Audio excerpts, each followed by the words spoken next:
We hear people complaining because of new models in automobiles.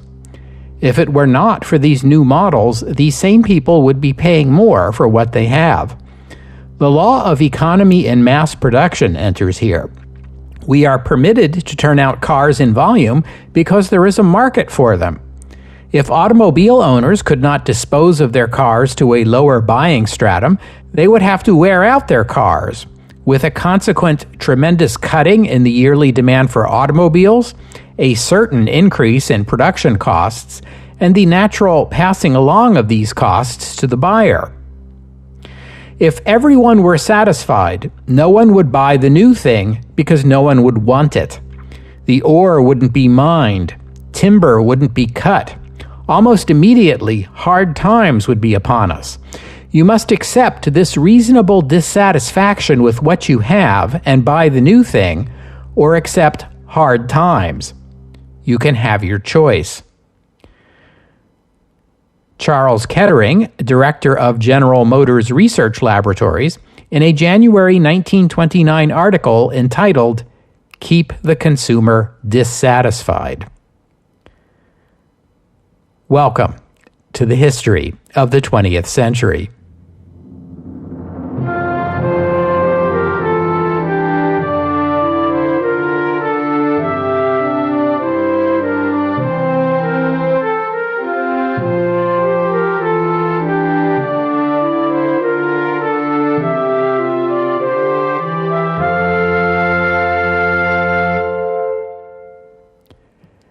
Episode 251, Keep the Consumer Dissatisfied.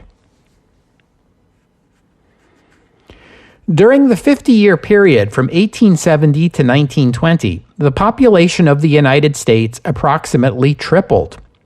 The GDP of the United States increased by 11 times. This works out to a per capita GDP increase of 4.2 times. Another way of saying it is like this. Americans were producing 4.2 times as much value in goods and services per person in 1920 compared to 1870. Economic growth in the USA was extraordinarily rapid, even by the standards of the time, but the other advanced economies in Europe and Japan were also seeing dramatic increases. Even less developed economies like Russia or China were growing rapidly. But let's stick with the U.S. as our example. The trend is the same, even if the numbers here are unusually large. If Americans are producing 4.2 times as much in goods and services per person as they were 50 years ago, it follows with an elegant inevitability that Americans need to be buying 4.2 times as much in goods and services per person as they were 50 years ago. Oh, but wait, there is another option, mathematically speaking. Theoretically, a society could choose to have everyone work just a quarter of the number of hours per week as before to produce the same output. Such a society would be no richer in goods and services, but would be vastly richer in leisure time. But what am I saying? That is madness. Western societies almost invariably choose to increase output rather than leisure, and nowhere is this more the case than in the United States. So please excuse my lunatic ravings about leisure time. That's just crazy talk. American workers worked 12 hours per day, 7 days a week in 1870, and it was more or less the same in 1920. The 8-hour workday was just becoming a thing for some lucky workers in a few industries. Henry Ford would introduce the 8-hour workday at Ford Motor Company in 1926, but for most people, work hours were scarcely any shorter.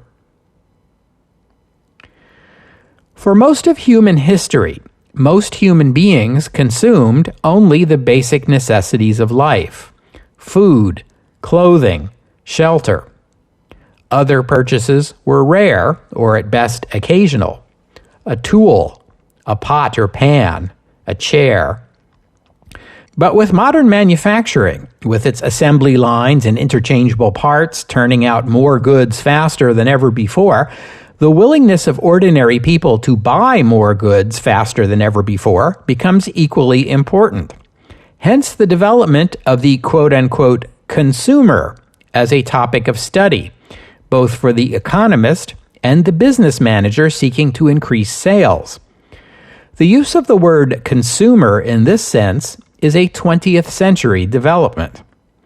And the place where the role of the consumer first becomes economically significant is in the automobile industry, particularly in the U.S., for it was in the U.S. that first Ransom Olds and then Henry Ford and then a number of other competitors strove to crank out ever greater numbers of automobiles at ever lower prices.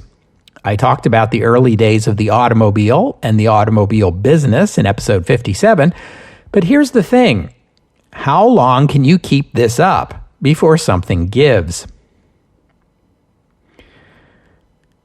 William Crapo Durant was born in 1861 in Boston, Massachusetts. Even in adulthood, he was known to most as Billy Durant. He dropped out of high school to go to work in his grandfather's lumber yard. In 1885, when he was 24 years old and selling insurance in Flint, Michigan, he partnered with another young salesman of hardware named J. Dallas Dort.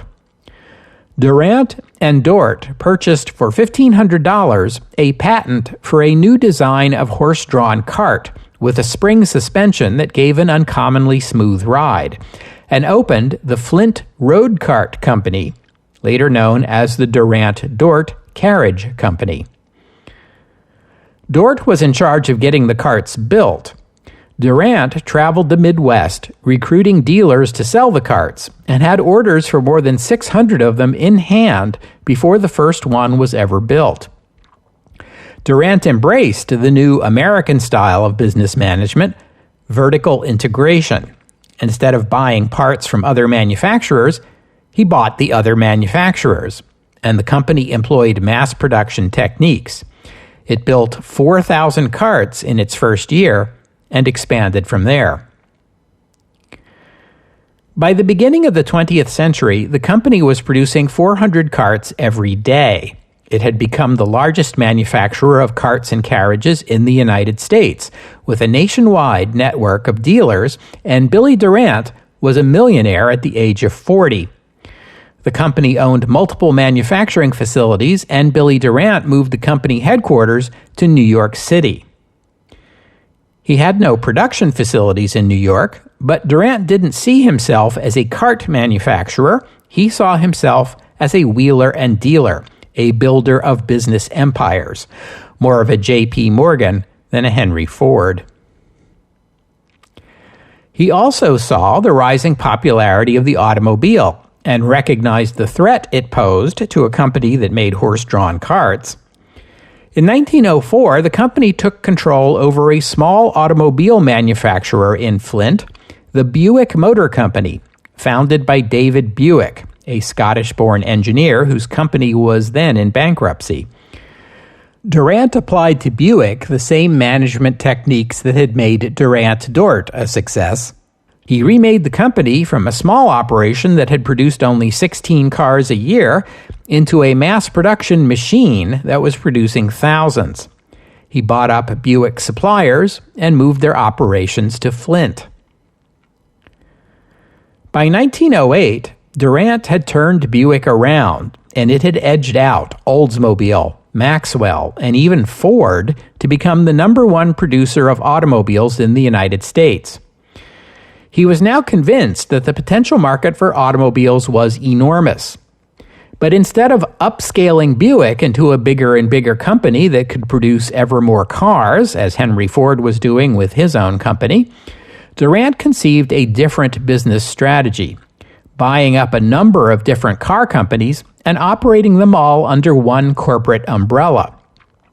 He set up the General Motors Holding Company that year, and by the end of 1908, General Motors, or GM as it is universally known, owned Buick and had purchased Oldsmobile from Ransom Olds.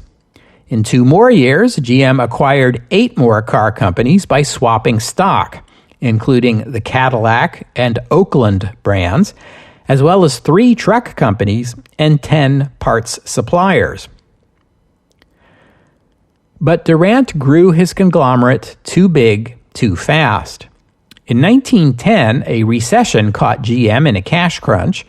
The bankers took over the company, forced Durant out of management, and moved the company headquarters back from New York to Detroit. The bankers installed Charles Nash as the new president of the company and put a mechanic named Walter Chrysler in charge of production at Buick, which was GM's most profitable division. As you may have guessed, both Nash and Chrysler would later go on to found their own car companies, but for now the reorganization forced on GM by the bankers proved to be a big success. For the next several years, sales and profits grew. Billy Durant, meanwhile, started a new car company in partnership with the Swiss racing car driver Louis-Joseph Chevrolet, a company intended to go toe-to-toe with Henry Ford and his Model T. The Chevrolet 490 debuted in 1915. It was called that because it retailed for $490, at a time when the Ford Model T was priced at $495. Chevrolet was a big success. The company's stock price rose so rapidly that in 1916, Durant was able to swap enough Chevrolet stock for enough GM stock to retake control of his old company, in cooperation with Pierre DuPont, whose own DuPont Chemical Company was making huge profits manufacturing powder and explosives to sell to the Allies in the Great War, profits Pierre was using to buy up General Motors. So Billy Durant was back in charge at GM for the next 5 years. During this time, he continued his business strategy of buying up other companies, such as United Motors, Frigidaire, and parts supplier Delco. This was the period when Thomas Midgley was working on the octane problem, as we discussed last time. The problem with Durant's management style, though, was that while he understood the advantages of vertical integration, he was no manager or engineer. He was a salesman. The GM conglomerate presented opportunities to coordinate the different divisions and to take advantage of economies of scale, but these were matters into which Durant had no particular insight nor any particular interest. Durant was personally opposed to U.S. involvement in the Great War, and so GM did not make bids on wartime government contracts, and thus missed out on an opportunity that enriched other manufacturers, especially the Dodge brothers, whose own car company did very well during the war. Afterward, when the U.S. economy went into the post-war slump of 1920 and 21, Pierre DuPont had had enough and forced Billy Durant out of the company again, this time permanently. He would start up another car company, Durant Motors, and play the stock market during the Roaring Twenties. The stock market crash of 1929 wiped out his personal fortune, and Durant Motors went under in 1933.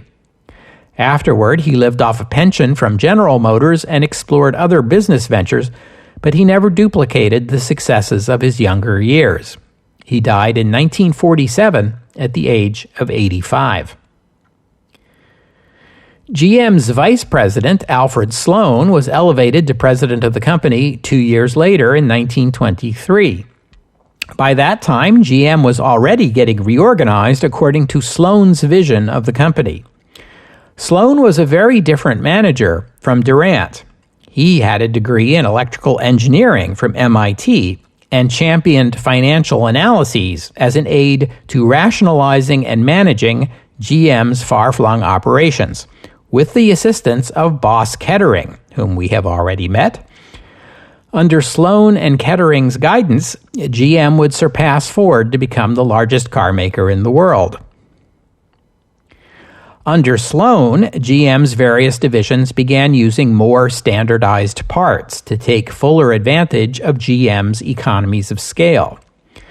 Durant hadn't minded if GM's divisions ended up competing against one another, Sloan rationalized the GM product line by dividing the automobile market by price level. A car for every purse and purpose, as Sloan put it. At the first rung of the price ladder would sit Chevrolet, the low-price, high-volume car originally designed to compete with the Model T. The next up was the Pontiac, a division created by Sloan in 1925, then the technologically sophisticated Oldsmobile, then the spacious and reliable Buick, and at the top of the line, the pricey and ostentatious Cadillac, a car designed to cater to wealthy buyers whose tastes ran to, well, pricey and ostentatious. But this brand reorganization was about more than creating a range of products for different market segments. Sloan also had the insight that buyers' tastes changed over their lifetimes. Chevrolets were cars for first-time buyers, young people who didn't have much money and needed affordable transportation. But as these buyers grew older and became wealthier, their tastes would shift toward more space, more features, and more luxury, until, if they worked hard and impressed the boss and won enough promotions, waiting for them at the peak of their personal success, like the pot of gold at the end of the rainbow, sat the Cadillac, the ultimate sign that they had made it. Sloan called this the ladder of success. Not incidentally, the ladder of success also guided those first-time Chevy buyers down a path that would make them into lifetime customers of General Motors.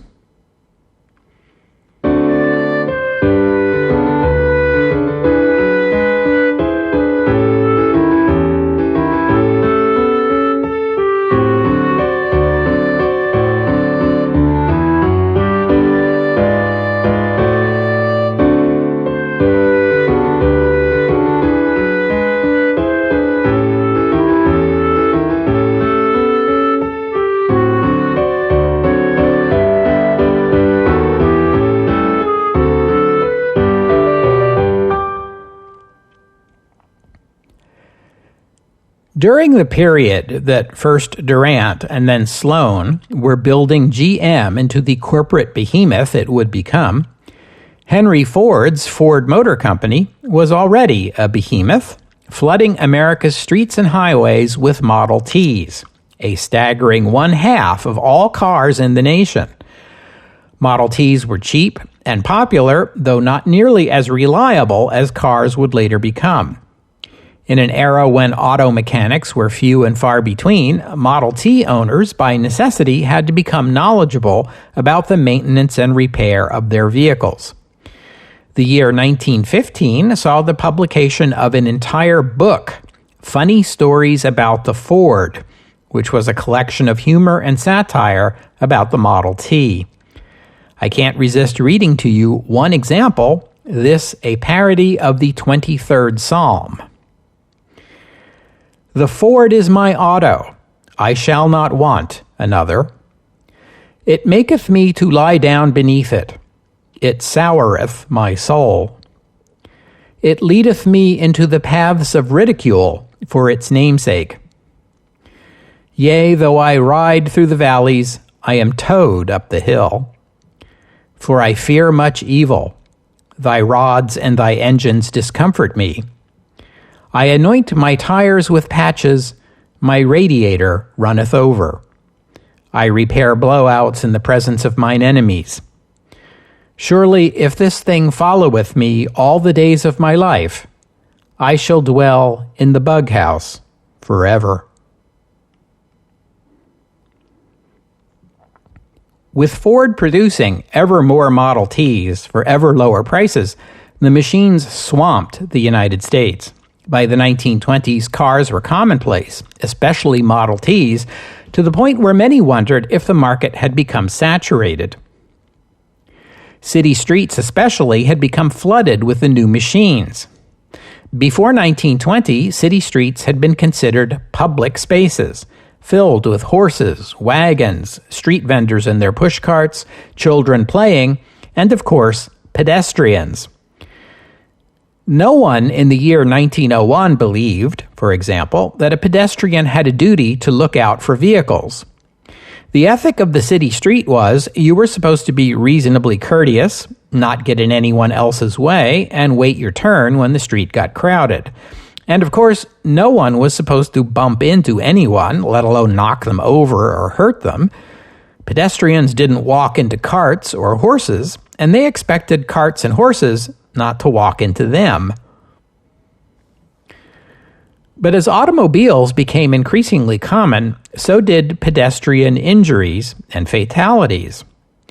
By 1920, the numbers were soaring, and the victims were disproportionately seniors and children who in earlier times took it for granted that the street was their playground.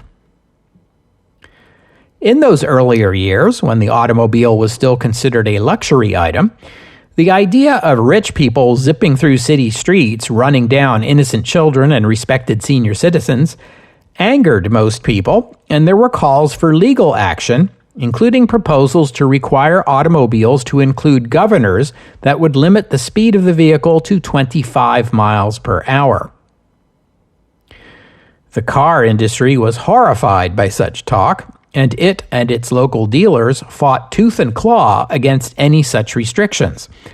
And as car ownership became ever more common, more and more Americans identified with the drivers rather than the pedestrians. Attitudes shifted until some large cities began passing ordinances requiring pedestrians to stay on the sidewalk and off the actual street, crossing it only at designated points.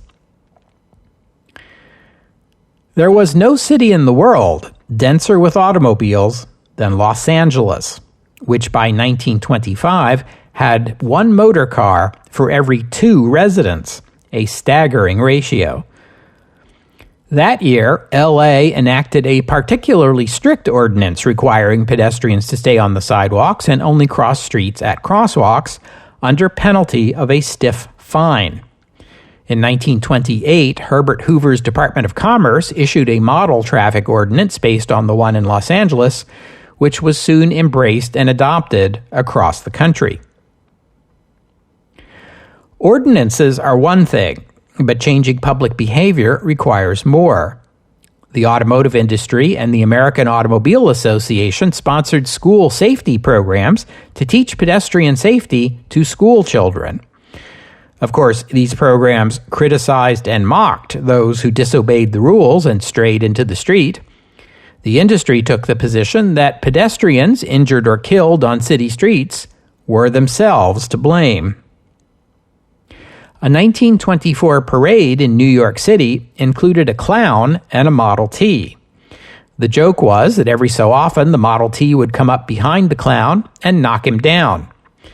The point was clear: if you didn't look out for cars, you were a clown and you would get what you deserved.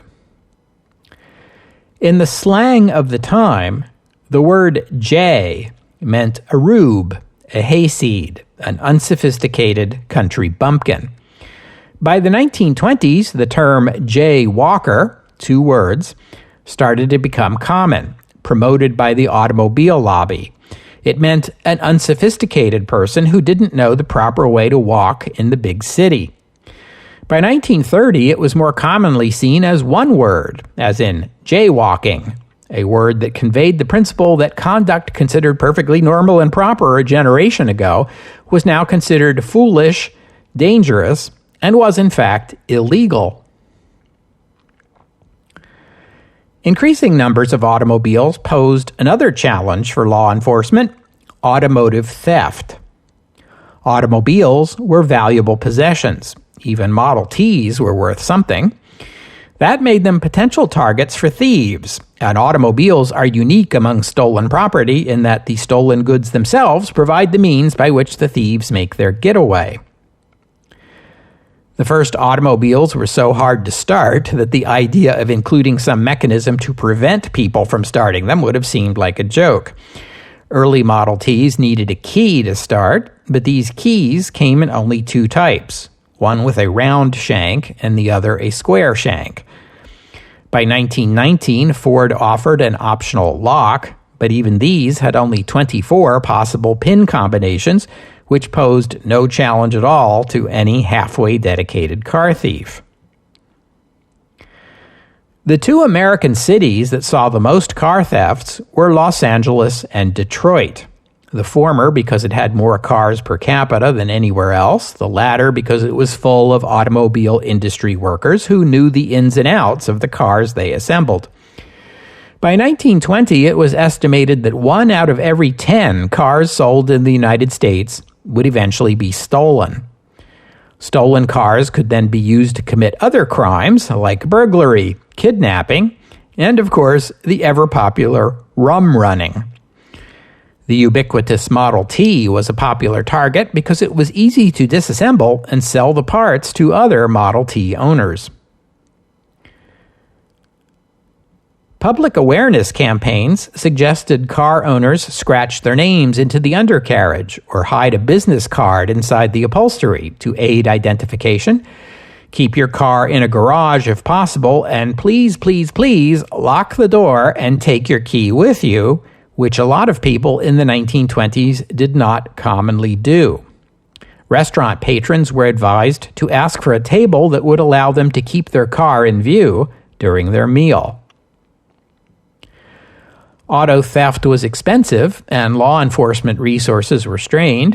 In 1919, Congress passed legislation making interstate transportation of stolen cars a crime. State governments began requiring titles and registrations for automobiles as a way of tracking ownership and tracing stolen vehicles. Some states quickly enacted such laws. Others dragged their feet and became dumping grounds for cars stolen in neighboring jurisdictions.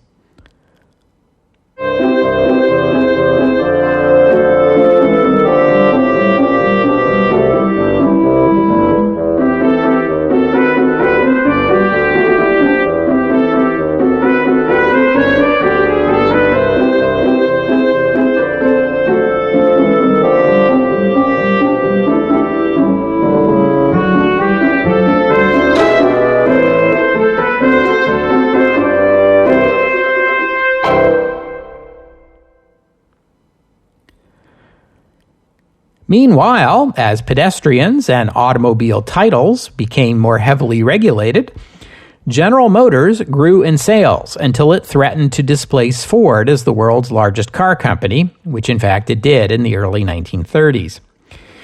In addition to Alfred Sloan's marketing strategy of different makes of cars aimed at different price points, a car for every purse and purpose, GM pioneered planned obsolescence. That is, the company began the practice of introducing a new design every year. Model Ts all looked the same, and that was the point.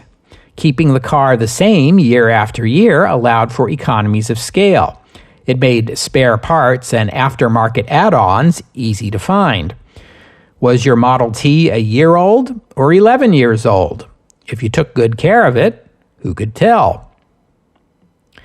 GM changed the game by changing its models every year.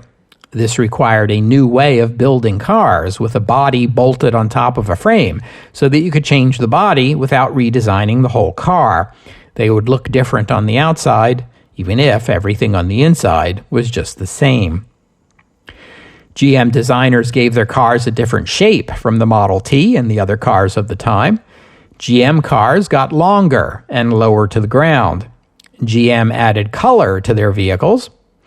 You surely know Henry Ford's famous quip that you could get a Model T in any color you want so long as it's black. I alluded to this many episodes ago. Actually, in the early and late days of the Model T's run, Ford did offer a few other colors, although in the middle of its run, Model T's came in black only. This was partly because of the Great War, which made artificial dyes from Germany unavailable, but it was also about economy. Ford used a simple, cheap black that was baked onto the car parts, and black was a popular color for cars at the time. But over at GM, they worked together with sister corporation DuPont, and by 1922 had developed Duco, a lacquer paint with a smooth, durable finish that could be applied with a spray gun. By 1925, all GM cars were painted with Duco and sold in a variety of colors, even two-tones. By the early 1930s, GM was marketing cars painted in shades with names such as lemon yellow, Irish green, and Bombolina blue. New models every year meant no matter how well you maintained your car or how much you liked your car, over time it would begin to look old. It was this practice that Charles Kettering was defending in the 1929 article I quoted from at the top of the episode. GM cars were deliberately designed to induce customer dissatisfaction after a while, thus encouraging the customer to sell the car on the used car market while it still ran and buy a new one, as opposed to Model Ts, which Henry Ford wanted you to drive until they broke down. In that article, Kettering defends the practice by pointing out that consumers buying new cars more frequently means economies of scale that bring down unit prices. If people bought new cars less often, they'd have to pay more for them. This may be technically true, but it skims over the question of whether consumers are paying less or more for their automobiles per year of driving. It also skims over the environmental issue raised by mining minerals and cutting down trees to build cars people don't strictly need. But no one was thinking about that in 1929. Henry Ford also wanted his customers to save up their money before buying a Model T. GM, by contrast, in 1919 introduced the General Motors Assistance Corporation, GMAC, a finance division created to write car loans so GM customers could buy now, pay later, and GM dealers could write loan agreements right there in the showroom. Cars financed by car loans became an accepted feature of life in America. By the 1930s, GM was the largest automobile manufacturer in the world, and one of the world's largest corporations, period. Ford struggled during this time, and there were some smaller car companies I won't trouble you with, but I do want to come back to Walter Chrysler, whom I mentioned a few minutes ago when he was working at Buick. I also mentioned him and his Chrysler building in New York City in episode 243. Walter Chrysler left Buick in 1919 after a dispute with Billy Durant. Durant bought out Chrysler's GM stock holdings to the tune of $10 million, an immense amount of money at the time.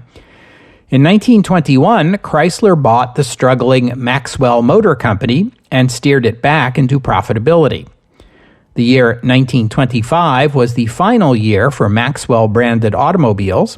1924 saw the introduction of the first Chrysler. It was hailed as the $1,500 car that gave $5,000 thrills. The Chrysler distinction was quality engineering.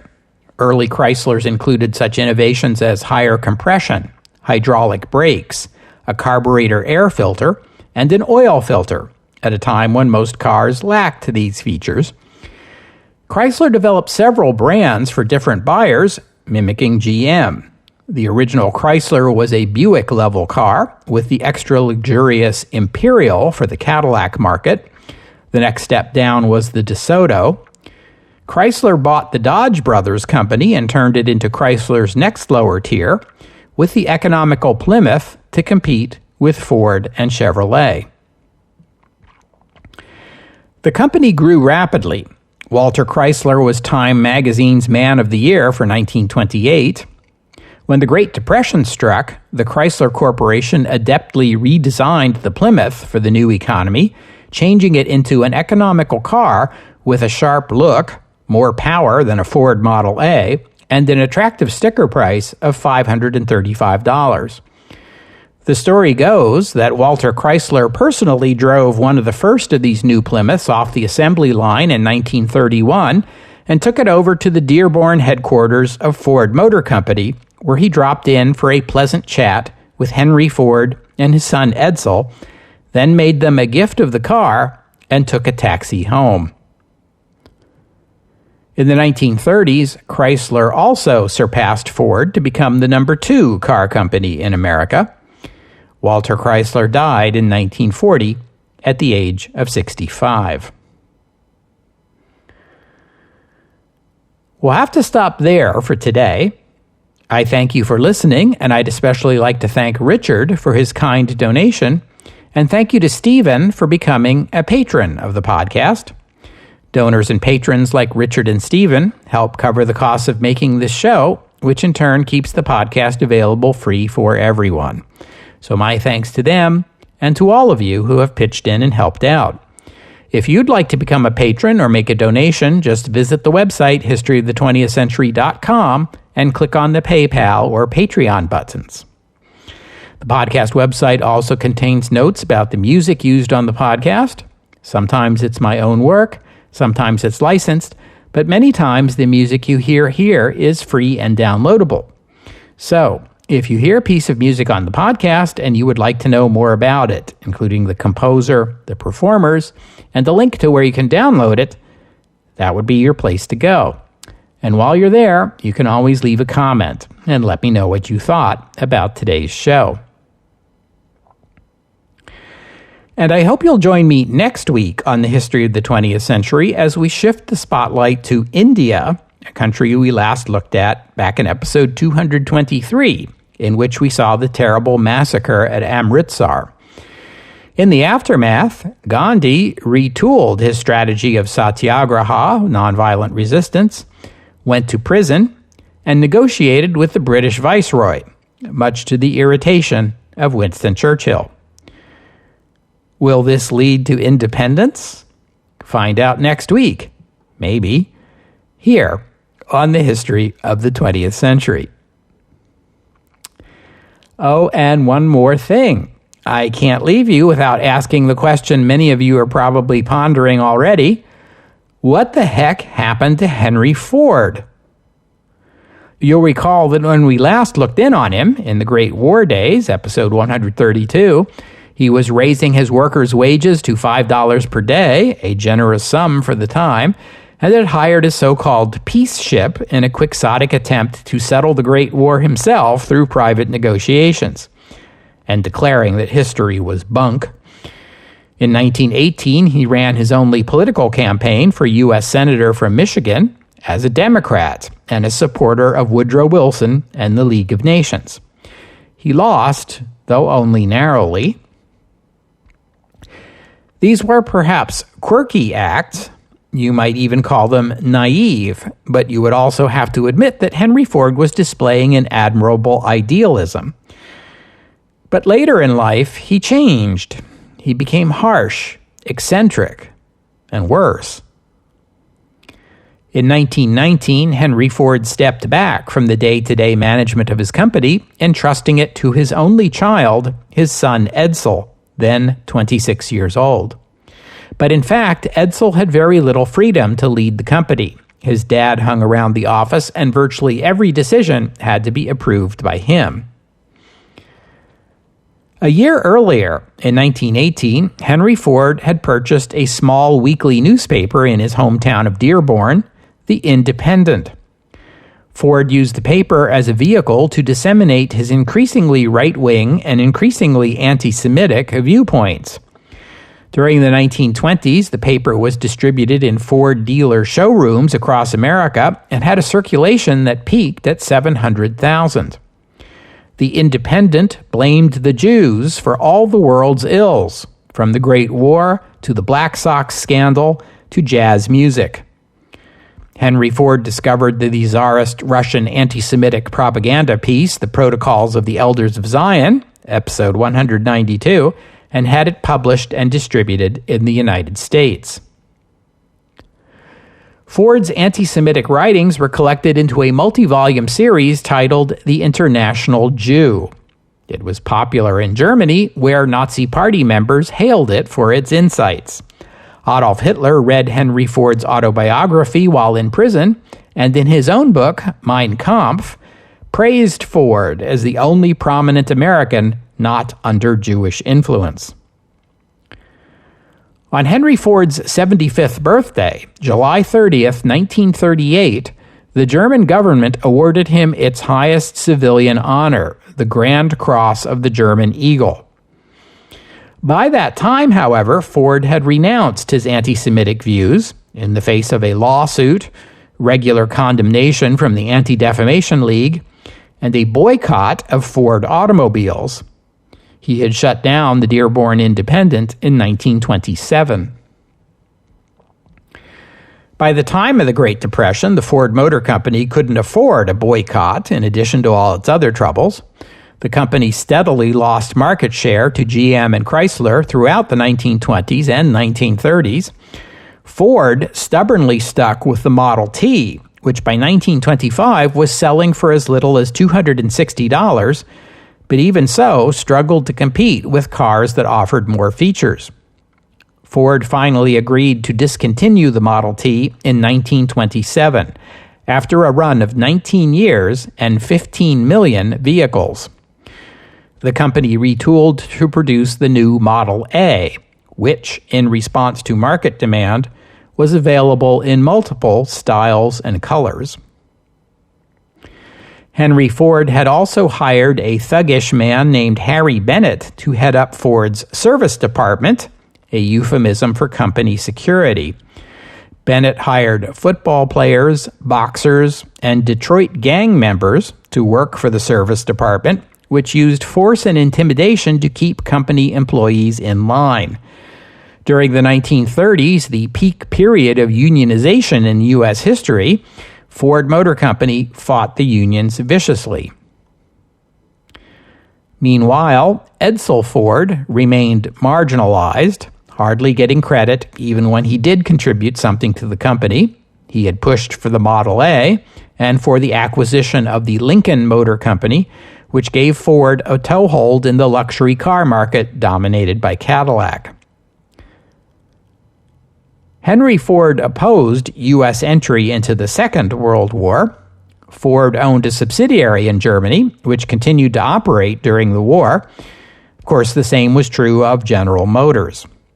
During the war, the Treasury Department investigated Ford Motor Company over charges of collaboration with the enemy, but did not find evidence to support the claims. Edsel Ford died of stomach cancer in 1943 at the age of 49, a broken and despondent man. His wife, Eleanor, blamed the stress of having to work with Harry Bennett for his premature demise. Henry Ford, now 80 years old, resumed full control of the company and reportedly planned to name Harry Bennett president until his widowed daughter-in-law Eleanor and his wife, Clara, intervened, threatening to sell off their own substantial holdings of Ford stock if Ford followed through on that plan. Henry Ford reluctantly gave in to their demand and turned control of the company over instead to his grandson, Edsel's eldest, Henry Ford II, just days after the younger Henry's 28th birthday in 1945. Henry Ford II's first act as president of the company was to fire Harry Bennett. The elder Henry Ford died in 1947 at the age of 83.